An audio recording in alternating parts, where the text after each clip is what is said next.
Thank you for being here at Mr. Super Oz. This video is going out, and this channel only exists because I, Oz, founded Gamble Comics, which first release was Everlasting Survivors, a 68-page graphic novel called All Day Long. Available now. Follow the link in the description that will take you to gamblecomics.com. While there, you can get hats, shirts, posters, much more, but most importantly, the story itself. Coming soon from Gamble Comics, BC Brute.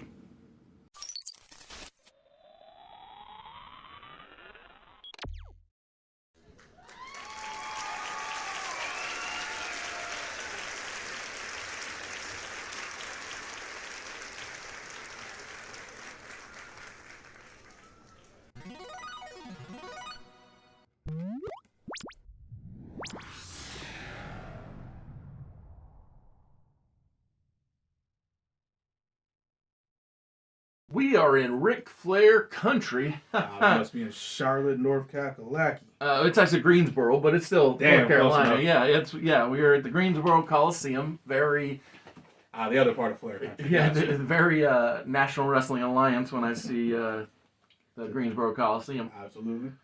But it's the 22nd of May, and we start the show with Maven Huffman. He's kind of promo stating how he was the first Tough Enough champion, and how being that winner, the guy who set the bar for all... The guy who was tough enough. The guy who was tough enough. How that makes him better than even a Harvard graduate, such as... Rook Nowinski, yeah, Christopher Nowinski. And whoever wins between Matt Capitelli, the most recent Tough Enough winner, along with John Hennigan, and... Christopher Nowinski. Yeah, whoever wins in this encounter, Maven wants next. He's like, oh, I'm next in line. Yeah. And he plans to prove to either man that being the first champion makes him the most important champion. Of course, that's always how it goes.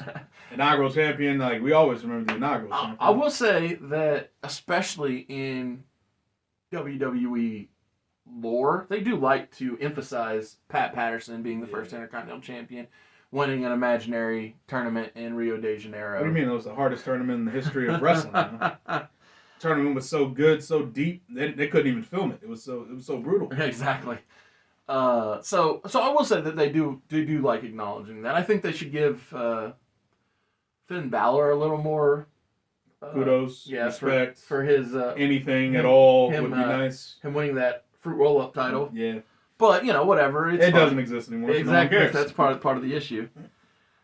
So, when it comes to firsts and championships, as you know, a man that I'm a big fan of, being Ron Simmons. Of course. He was the first... There. What's that? So feelings mutual. Oh, absolutely, big yeah. Ron Simmons fan. Yeah, I know he's a big fan of us, too. Oh, yeah. Loves us. We're always putting him over. Exactly. But Ron Simmons is out first, coming to the ring for a one-on-one encounter against another famous WCW World Heavyweight Champion, one that I've always thought was a little more touted than perhaps he deserved, but whatever, he was popular, famous, and I'll say important in and of his own right, that being Bill Goldberg. Okay. Got it. I was wondering where he was going with this. All right.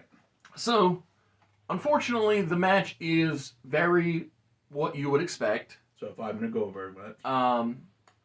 But what happens after the match is very reminiscent of something that we saw happen last week, which is another hooded figure, another person hiding their identity, attack Bill Goldberg's opponent upon the match completion. So, before Bill can get away, Farouk gets attacked by a masked man, and Bill once again saves his opponent, much like we saw before. Right.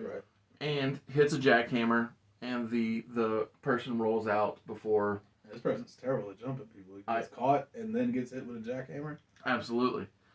And so, or maybe spear. It doesn't matter. But my I'm about point to is, say he gets hit with something. so basically, Bill Goldberg perceives himself as a superhero. Yeah. He already said that when he got back into wrestling to show Gage, his son, that, oh, Daddy's a important person. Kid's probably like a weed too.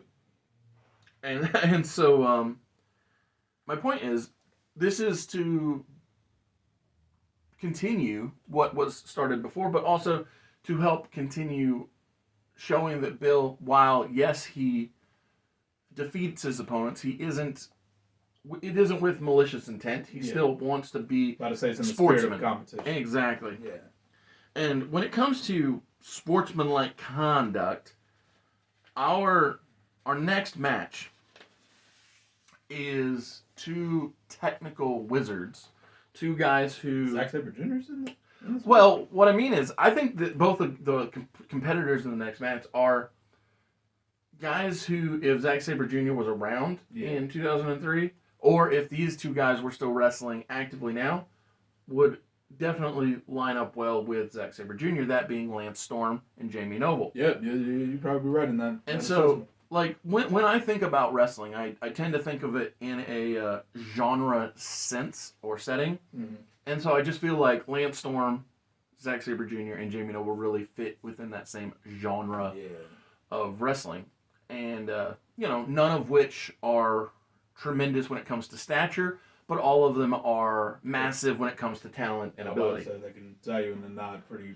Yes, exactly. And that's definitely the way this match goes, because while, yes, Jamie has had unpleasant goings-on with each member of the Regal Counter Threat, Rook Nowinski, Night Test, and now Bishop Storm, due to his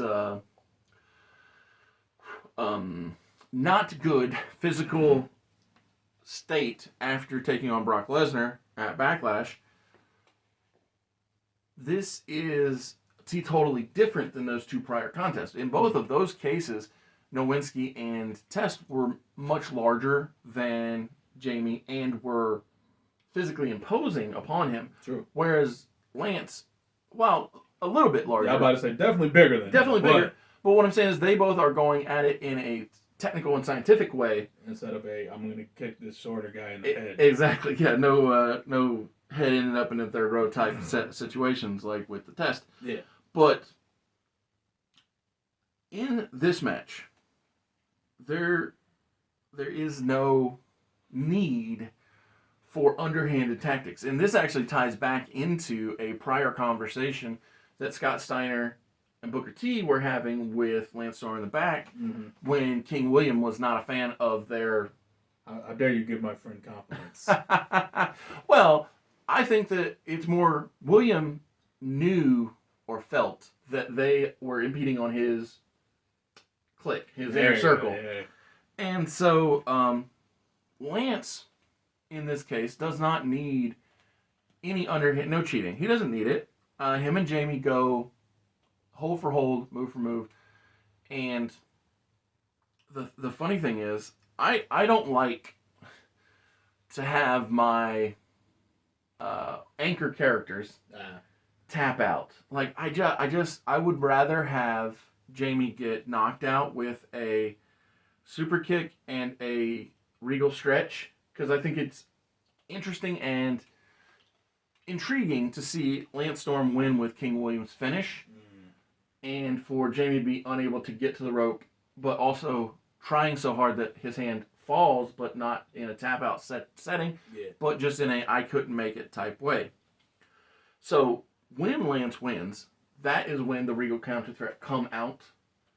Regal literally embraces Storm, and Terry raises his arm.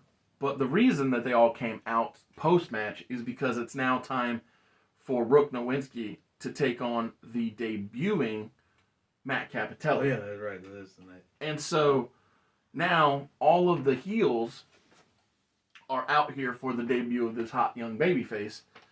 And all that really means is shenanigans galore. And that's part of the reason why I had zero shenanigans in the prior. Yeah, this is just a knockdown drag. Absolutely, giving it your all. Match of honor, if you will. Match of honor, I like that. And whereas this one is we can use all the smoke and mirrors we need. We can hide any shortcomings of the young gun. Yeah. The Young Matt. yeah, the guy who we know in reality, yeah. doesn't have a whole lot of time. I was like, what's he got, a year? Year and a half? He has about a year and a half into his diagnosis, Yeah. and so I've got a limited window to use him. And with that, and this goes back to what you're doing with Scotty Too Hottie or Christian or any number of people. We don't want to just have guys just book, have them. Well, that or book exactly what already happened. Like, Yeah. don't get me wrong, we'll book some things if it's so. I'm about to say if it makes sense. If it was so good, like Shawn Michaels and Triple H, it's like that was Oh, so yeah, good. It's like, yeah, what do we got to change it for? Yeah. No, that was keep that. About to say consistency on that one. Yeah, but in this case, it's like Matt never got that push because they didn't know, but we do know, and so I'm giving him his first big win here over Rook Nowinski, because even though Regal tries to trip and Terry tries to distract the referee and Test kicks his head off when he gets to the outside of the ring, you still want to show that this new guy has it. And so Matt Capitelli is able to beat Rook Nowinski, which then basically means that he and Maven Huffman will go at it next week, because Maven opened the show in a backstage segment saying he wanted. Saying I want next. Exactly. It's my time. So love to see it. So after the match, we're in the trainer's room with Jamie Noble, and he's getting checked on, because he probably gets new bandages, basically. Takes the old bandages off, put the new ones on. And so, and here, while he's getting checked on, we have an interaction between Big Daddy Cool, Big Papa Pump, and Booker T. And Booker needs a big name. Yeah, I know, right? Yeah. But yeah, so I didn't even think about that one. I didn't. But my point was, I'm gonna have Booker be more like less of an egomaniac than the other two. Obviously, they. Well, I mean, by comparison, I know it's kind of hard to be on the same level as the Freakzilla and Big Sexy. But notoriously humble. Yeah, notoriously humble gentlemen. That's what they are. But again, it's just showing off that while they're good guys, they also have an edge and an attitude. Yeah. The New World Order mindset. Yes. And that's something that Booker was never a part of, and B, we know later that he'll get there, but he's not quite to that same level. Booker in his 30s at this time period. Oh, probably. Like early 2000s. Yeah, I would imagine so. That feels right. So as we see the best first generation departing the trainer's room, and Jamie's getting Take the so he stands up to them, but he has to sit back down because he ain't ready for a fight. So as we see them leaving, the mind is willing, but the flesh is weak. Exactly. So as they're leaving, that trio passes a different trio, that being Eddie Guerrero, Chavo, and Ray. Luchadores. And so we find out in this segment that up next, Ray is fighting another, compared to himself, big man, that being Bradshaw. Now, granted, Bradshaw is a significant improvement over Nathan Jones, Big Show, A-Train. The recent they also have better chemistry. Yeah, oh, exactly. And I was going to say the recent fair that he's been going down, but we find out in this segment that Ray is going to defend his television title here in the semi-main event match, because in the main event match, Chavo is letting his uncle Eddie know, I'm not letting down the family, I'm not letting down the friends. Tonight in the main event, Zach Gowen is not beating me for the Cruiserweight title because Chavo just feels so like he's letting everybody down, and he can't let that He's dropping the ball. And so before they depart, but also BFG are gone, we see the Iron Addicts. They have now come through to check on Noble because, they're still friends. They still care, right? Yeah. And so it's hard to stop caring. Exactly. And so they just want to make sure that he doesn't have to dodge any bullets. He's like, we got you. You don't have to worry about BFG or Regal counter threat. Like, we got you, brother. We got your back. And so from there, we then get the Bradshaw and Rey Mysterio match. Good stuff. Ray wins, retains, It's longer than the WrestleMania match, Cool. but it's So it's definitely not not 19 seconds. exactly. So it's not seconds, but it's also not long because we're devoting the primary amount of time to the main event, or more time, I mean, to the main event of Chavo and Zach Gowen. But unfortunately, Chavo, he does tear his bicep in or on this on this day. On this day, I see clearly now. Everything has come to light. Yeah. And so post match, Eddie attacks Chavo. Now in storyline, it's because Eddie is mad. Yeah. In reality, we know it's because Chavo was being written off for a little while. Ray, who, while yes, he did have that match with Bradshaw, is ready enough. And you know what? Let's do it 20 years early. He runs out in a towel like CM Punk did in real life this year. Okay. Or last year, whatever it was. Late 2024, early 2025. Ray runs out in his towel, stops Eddie from beating down Chavo, and he's like, you know, we're familia, we're family. And so Eddie pushes Ray away but walks away. Chavo's on the ground. Now, again, it's not officially in this moment that Chavo knows that he tore his bicep, but I know that it happened here. And so I had to write him off. Yeah, makes sense. And so because he lost, Eddie beats him down. But because we're trying to still keep them together, that's why Ray tries to, you know, mend fences before the show is over. Now, Chavo does return in October. And so dang, okay, so we got some time. And so it's not the longest time. It's not the longest time away, but it's also bicep heals in like 4 months. Yeah. So whatever, like it wasn't. It was torn, but it must have been a partial tear because, like I said, he leaves in May and back in October. So it's okay. So my point is, we emphasize the fact that he's out for a while, and it's only due to the reality of the fact that I know he'll be back in October that I can pass that along. But it's a way to keep things intriguing, interesting. Like you said, keep the plate spinning in the air. Ray is still television champion. Eddie is still Continental champion, and Chavo is out and no longer cruiserweight champion. Right. Congrats to that guy. Yeah, one-legged cruiserweight champion. Yeah, love to see it. Honestly, you can do all the athletic shit. So it's exactly. And my thing is, and I'm not trying to be rude when I say this to any old timer, but when Zach Gowen got introduced, he was inserted into the Roddy Piper, Mr. America, Hulk Hogan storyline. Right, yeah. I forgot about that. While my storyline was he a plant from Chavo, which is what Taz thought. Assumed, yeah. But then he beats a champion. And then the following week, he wins a title. It's like, which one of these is better? Hanging out with guys who can not really go anymore, or wrestling a guy who was great at wrestling and then beating him twice 2 weeks in a row. Like, I feel like I'm doing Zach Gowen pretty all right. Yeah, he's definitely been treated better than being thrown into a post by Brock Lesnar, or down steps by Brock Lesnar. I mean, I love that stuff, though. Almost thrown off the Smackdown fist so they could have figured out the mechanics for it. Would have been great. Oh, my goodness. I love those guys. But, yeah, and then all the Vince McMahon stuff that happened. So that's absolute trash. Yeah. Like, it's funny. So, some of the Vince McMahon trash, I know is trash. Yeah.